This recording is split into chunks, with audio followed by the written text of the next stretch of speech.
Hey guys, did you know that over 90% of all boaters, when they get a VHF radio, they make the same critical error, whether it's a handheld VHF radio like this one or a fixed mount on their boat?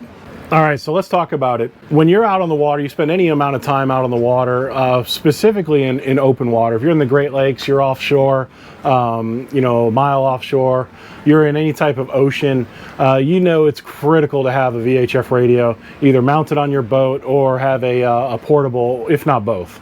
But one of the critical things that people do and they mistake is they don't know how to use it. When you get a VHF radio for the first time, or if you've had it for years on your boat, it's critical to understand some of the features of it. I've got 3 key items that I think that you should know in order to operate effectively, operate a VHF safely, and be out on the water and actually enjoy your time. So let's get into the 3 things. Is going to be the GPS. So knowing where you are at all times. If you have to make an emergency call or if you have a problem, one of the things that people fumble around the most with and don't get out, it's probably one of the most critical pieces of information, is where are you? Where are you located? Sometimes you're next to a landmark and you can say, hey, I'm right here by the Hillsborough Inlet and I'm sinking. That's enough information. However, for some reason, if you don't have a landmark right next to you, something you can reference that is very easy and very well known, you're going to have to give numbers, the latitude and longitude.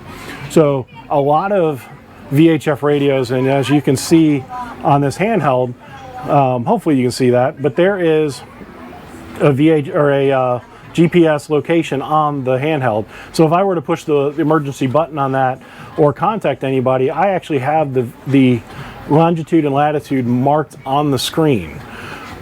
If for some reason I did not have longitude and latitude on the screen of my VHF radio, I have to find it. And if you're like me, you go out and go fishing, you can see this chart plotter. I don't actually have the longitude and latitude on the screen. On my chart, I do have 2. So on the chart, I have it down here on the bottom. So I always have 2 screens up when I'm operating, but I also know exactly where I can get it, get the longitude and latitude if I need it.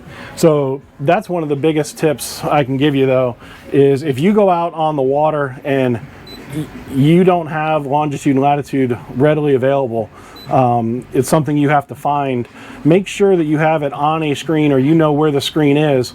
You can find it. A lot of these things are programmed. You can actually just make changes. You can hold, this is the Simrad, hold on to it, and you can make changes as to what you want to see in this bar. So I would highly recommend, if you use a certain screen all the time, you want to go in and preset that so that you know exactly where you're at all times. Highly recommend that. Because when it comes down to it, you really don't want to be fumbling around trying to find your GPS fix or GPS location. So luckily for me, I have both radios actually have the GPS fix located on the radio, on the display, so I don't have to worry about trying to read it off. However, it is a good backup, and it's always nice to have redundancy in other locations, but knowing where to find it. Hey guys, if you're getting anything from this video, do me a favor, hit that thumbs up. It really does help me out and help me reach more people with the video, and definitely appreciate any comments that you have about the VHF or maybe other features you'd like to hear about. All right, so one of the biggest items that, at least on a fixed mount, if you have a fixed mount VHF radio on your boat, and it's I'm going to say current, so it's within the last, heck, probably 5 or 10 years, it has what is called a DSC feature. So DSC is a feature that it kind of acts like a pager, but more, you know, I guess the easiest way to explain it is it's a kind of an emergency call feature.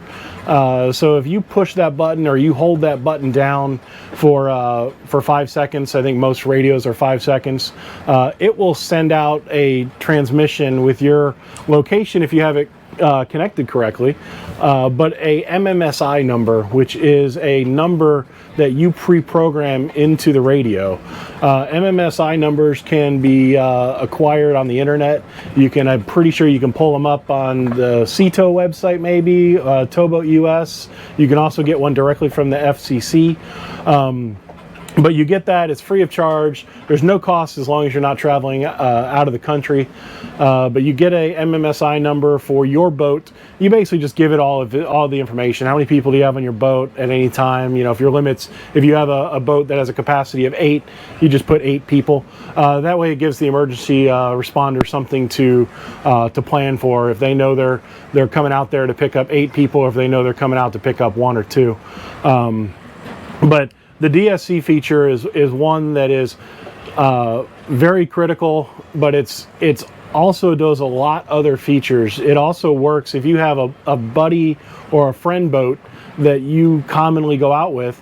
You can actually page him, or you can actually direct call through the DSC feature. So it gives each boat an ID number, which is that MMSI, and you're allowed to go in and you can select, if you have that other boat's MMSI, you can automatically select them, page them, and then request their location and communicate directly with them. You can request them to answer a channel or switch to a certain channel.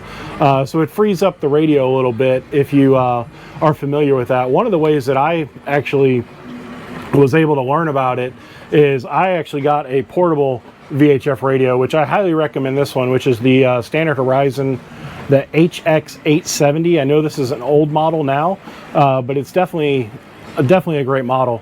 But this has the DSC feature. It has the little red button, if you will, right there.